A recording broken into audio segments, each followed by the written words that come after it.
up in a small town in central Pennsylvania called Bellefonte. My father worked for a company that manufactured copper and brass products. For a long time, they did products for military, for the Navy, for ships and whatnot. But things like even down to your basic copper fittings for plumbing in the house, they did. So he was ended up as an estimator for that company for quite a number of years. My mother was a mother. She took good care of the three of us. And she also worked some part-time jobs, most notably at a local hospital, at the hospital where I was born at. One of my mother's brothers, slightly older brother, named James Kellerman, got me interested initially when I was probably 8 or 9 years old. He was in the 10th Mountain Division, the skiing troops that actually trained here at Camp Hale. So that initially spurred my interest. I never actually strapped on skis till I was probably 12 or 13, did that on a local hill near where I was growing up. First organized skiing was when I was in the 10th grade. Went to a ski area in Pennsylvania called Blue Knob, and had quite an interesting experience there, taking out a first time lesson group because I wasn't smart enough to take a lesson. I skied for 3, 4, 5 years recreationally. Became very interested in bump skiing, mogul skiing back in Pennsylvania. Got out of high school and dabbled with a few different jobs, dabbled with a semester at a community college studying architecture. Knew that none of that was for me. I knew that somewhere along the way was going to be something to do with skiing. So I'm not going to say what year it was, but when I was young, I took my first skiing job at Powder Mountain in Utah, where I was both a lift operator and a professional paid ski patroller. Came back to central Pennsylvania, started my lengthy and tenuous college education at Penn State University, started dating my lovely wife Leslie during that time. We got married. I was still in school. I needed to bring some income in to get myself through my lengthy college education. So I got a job at a local ski area that had just reopened, a little place called Skimont, which had been closed down for a number of years, was just in the process of reopening, and I was kind of like a plank holder there. I got a job while I was in school at Penn State. Initially was selling lift tickets, renting skis, you name it, I was doing it.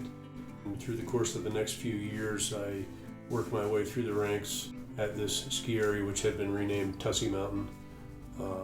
So I ended up operating lifts, doing lift maintenance, got into snowmaking, got into grooming, did a little entertaining at night with my guitar in the lodge. Turned out, for a period of time, for the last couple of years I was there, prior to graduating, I was attending classes sometimes at 8 a.m. and working night shifts making snow or grooming, and having a wife, etc. So, pretty busy time. But I knew then that I loved the ski business more than I was loving the earth science, geology, petroleum engineering that I was studying. So when I graduated, I sent 2 resumes and letters into the petroleum and natural gas industry, which was where I should have been headed, the track I was on educationally, and about 50 to the ski industry. And the first response I got was a positive one from Killington, and Killington was in its heyday. Got hired there.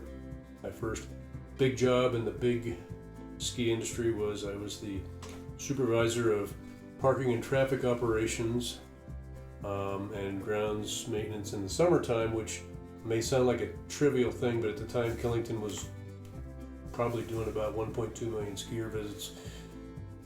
We were responsible for, gosh, I'm not even sure the number anymore, 20 some miles of roads and highways and parking for 7, 8, 9,000 cars. Through the course of that, I started being used to do day off supervision for lift operations.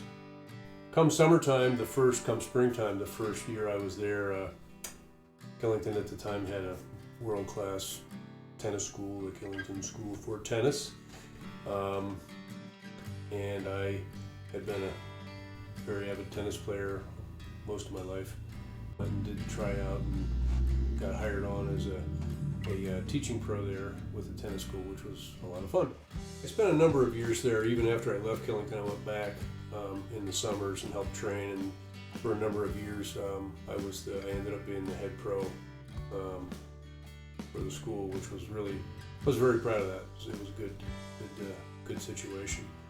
In the wintertime at Killington, I also ended up being supervisor of lift operations at Bear Mountain, which is the steep and bumpy part of Killington, if you're not familiar with it.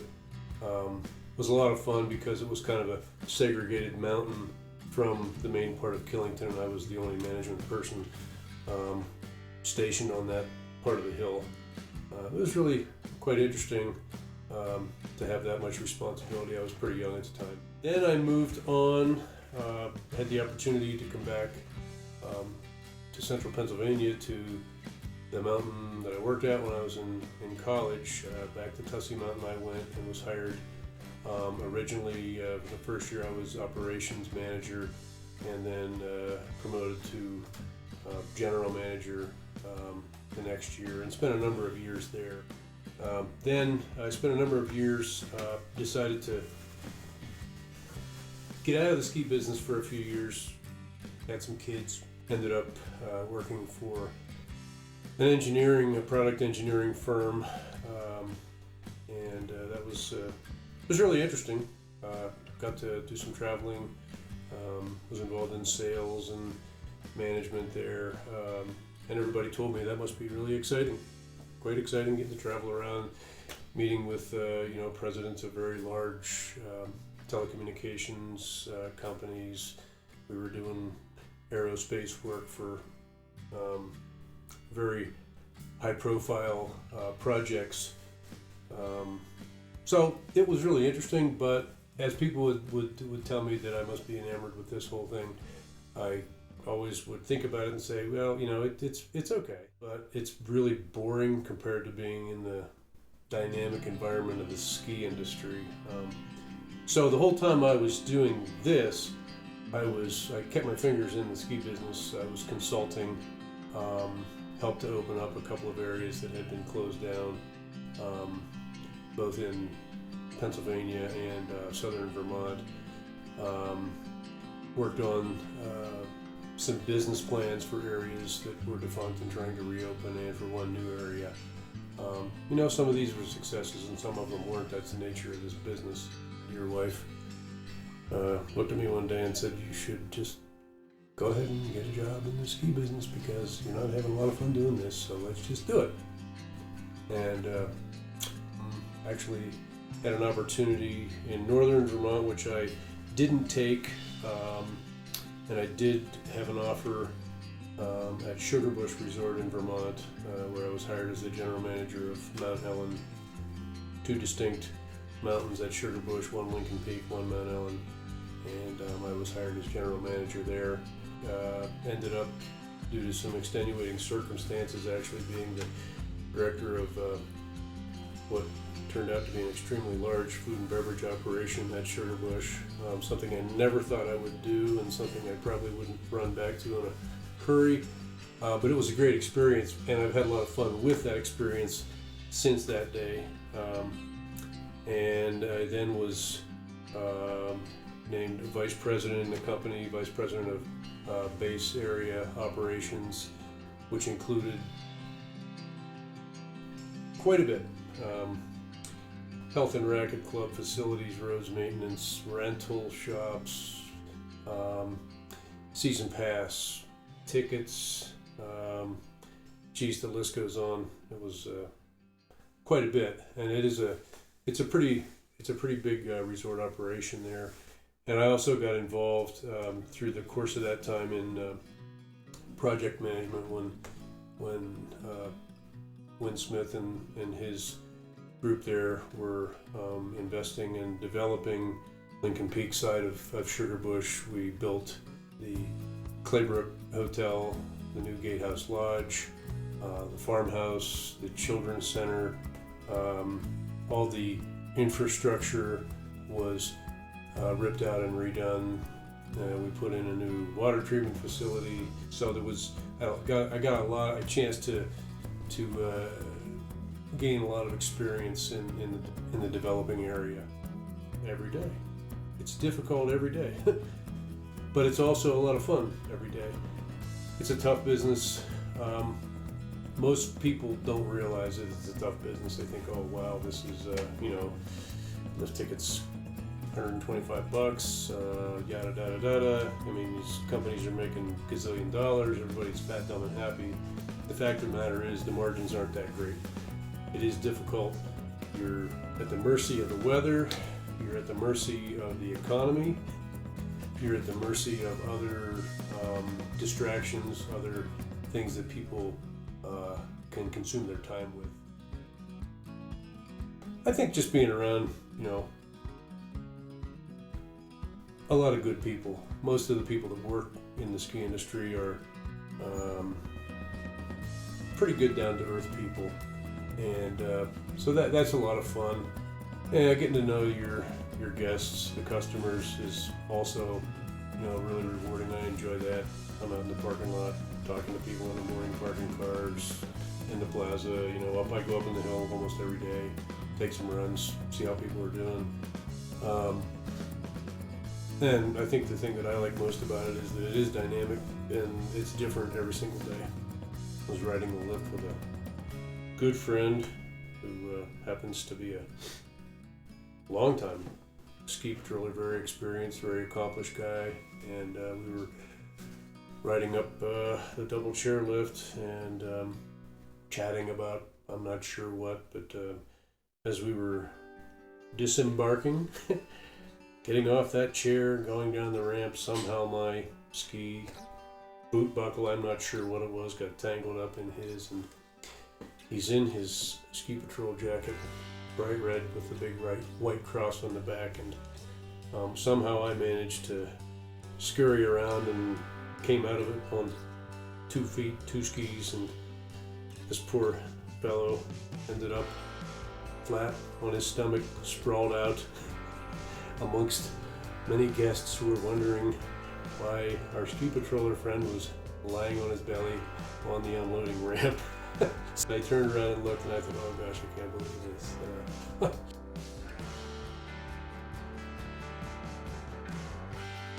Well, having spent a lot of time at larger areas, as I mentioned, Killington was doing some tremendous numbers when I was there, and kind of got enveloped a little bit in the corporate culture, let's say. I love the people there, but it just was big, and same thing at Sugarbush. It was growing and it was exciting. What a great mountain, a great place. But I had worked at smaller areas too through the years, as I mentioned. And I think I just, got weary through the last couple of years of the rat race. And I learned of Cooper probably in the 06, 07 time frame. Came out here as my son Patrick was attending the Colorado Mountain College Ski Area Operations program. I kind of became familiar, visited Cooper, skied there once or twice, and just thought, wow, this place is amazing.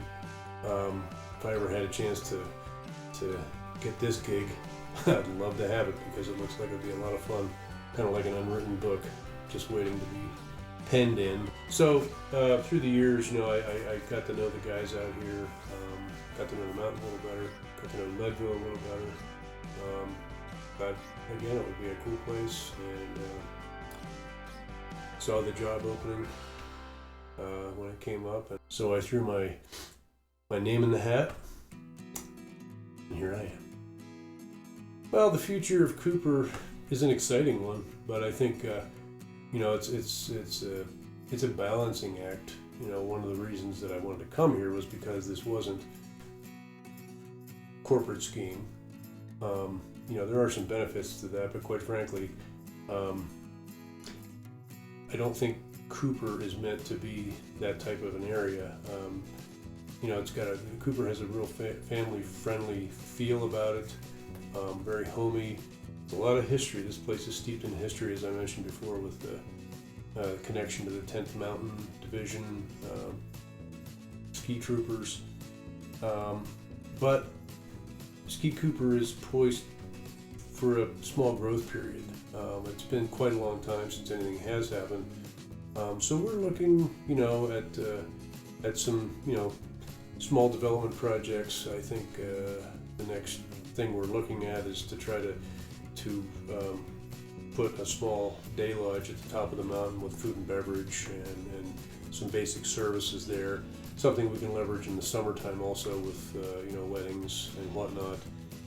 But I think that would be a really neat addition to the mountain.